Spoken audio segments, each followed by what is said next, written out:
Hello there, adventurer. My name is Mystic Michael. In this video, we're going to look at 10 more items to farm. Let's get going.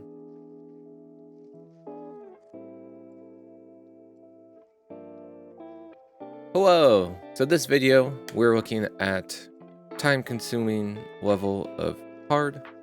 So it's going to be a little more challenging to collect these items. A little more stuff you got to do, but a lot of them are definitely worth it. First one we're looking at is the Master's Gift. This is a level 1 colorless augment. Gives you basically the Master's Voice, the 5% enhancement bonus to experience points, but you can put it on the item at level 1, and between level 1 and 5, you can get all the little bonus XP. Yum, yum, yum, yum, yum. You need 3 items: the Voice of the Master, the Mantle of the Worshipper, which are the 2 XP bonus items, and you need 5 greater tokens of the 12, which will be definitely the most challenging piece to collect.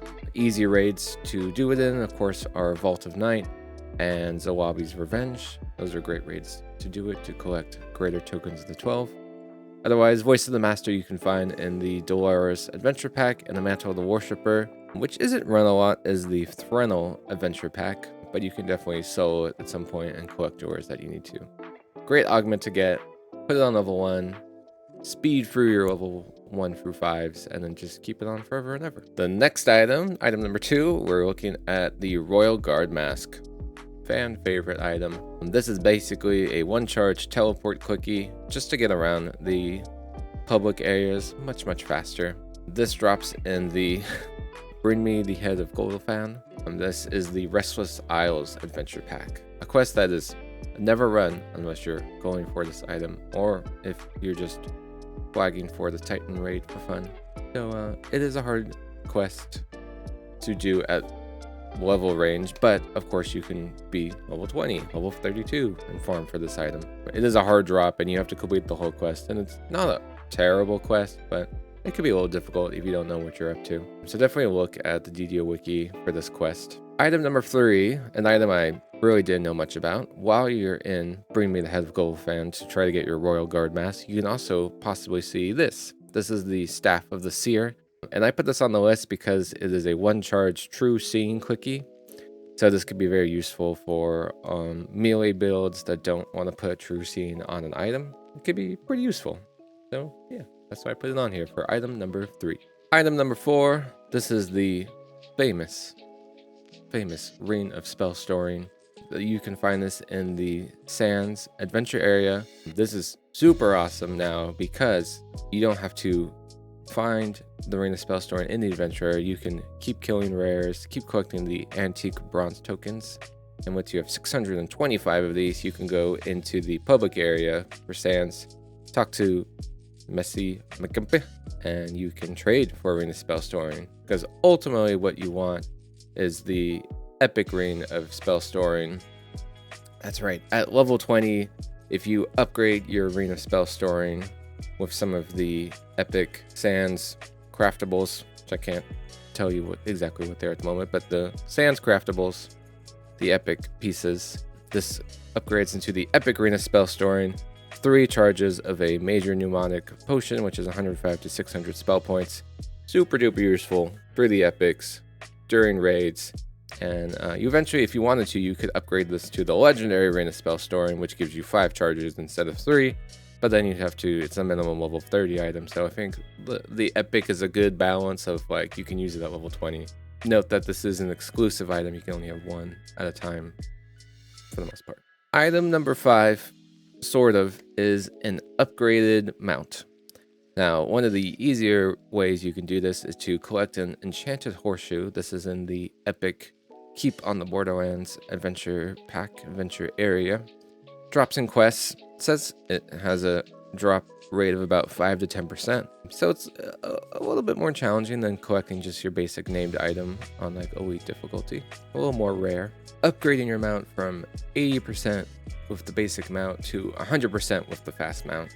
It's a nice little bump, nice little upgrade, get places around a little bit faster. 2 named mounts that you can get that are super easy are the Armored Unicorn and the Armored Black Unicorn.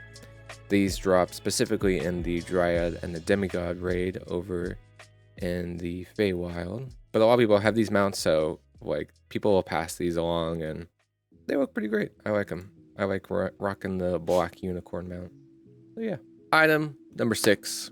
This is the D12 Commemorative Stormreach die token item.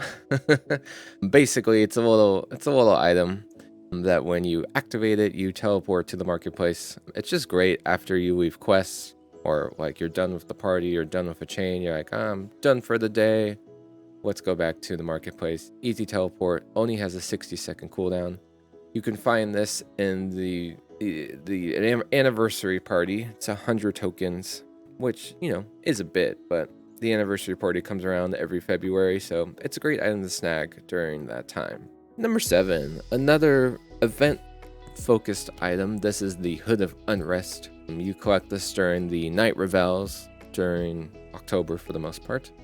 Has a 1-charge clicky called Move Like the Night. It lasts 25 seconds, and it gives you a 50% festive bonus for dodge. I'm sorry, for 20 seconds. 20 seconds, maybe 25 seconds. Couldn't tell you off the top of my head, to be honest. So once October rolls around, this is a super great item to pick up for every single character that you have. It is an exclusive item, so you can only have one at a time for the most part. But yeah, pick it up. So for items 8 and 9, we're looking at some of the Ioun Stones. Now this can be found in the Dreaming Dark pack. A very odd pack, to be honest, very old pack, with the final quest being sort of like a mini raid, sort of, because the boss at the end is a purple boss. Pretty challenging, but there are crafting components basically throughout the adventure pack. You find this in the Old Harbor area, the Inspired Quarter area is what it's called now.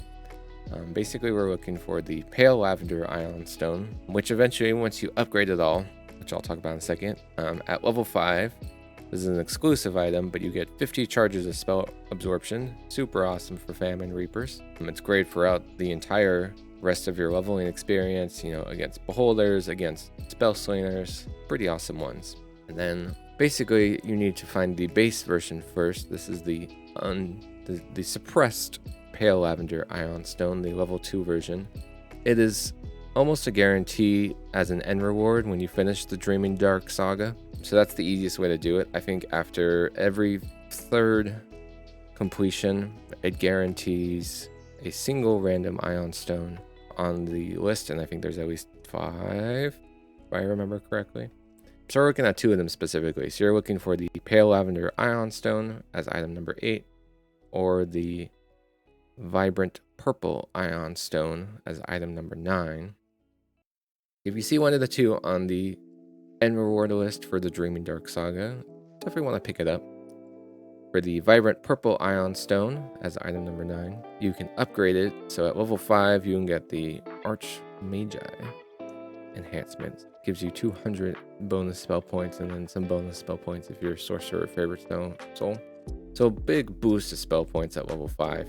And there's not a lot of decent trinkets at that level range, so super awesome. Also gives you Spell Pen 3, some extra spell penetration. Unsuppressed Pale Lavender Ioun Stone is item number 8, or Vibrant Purple Iron Stone as item number 9. These drop out of the Dreaming Dark adventure pack, which is in the Inspired Quarter, and you need a lot of the crafting components that are out in that little area to complete it. So definitely look up how to do that, because it takes a second.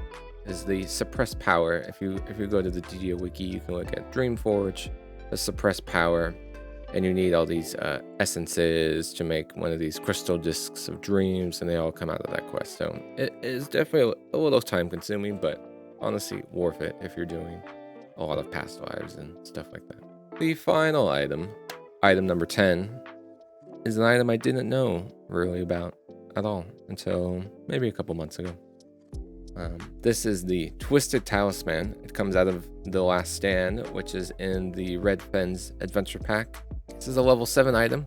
It's an exclusive item because it has this 3-charge clicky of Blood Sacrifice, where you exchange 25 hit points for 50 spell points. So it can be useful as a caster at level 7. You know, you can run out of spell points relatively easily. And if you're, you know, like a caster class, like Favorite Soul, where you can heal yourself easily, you could trade some of your hit points for spell points. So, you know, it's useful at level range. Of course, it falls off once you hit like Ring of Spell Storing, and then once you get to 20 for the Epic Ring of Spell Storing. But it's a nice little spell point booster item. So yeah, this has been 10 items to farm. Difficulty hard when it comes to time consumption for these items. Thanks for staying along. Hope you learned something. Hope you like some of those items that I recommended. And I'll see you next time. Take care. Bye.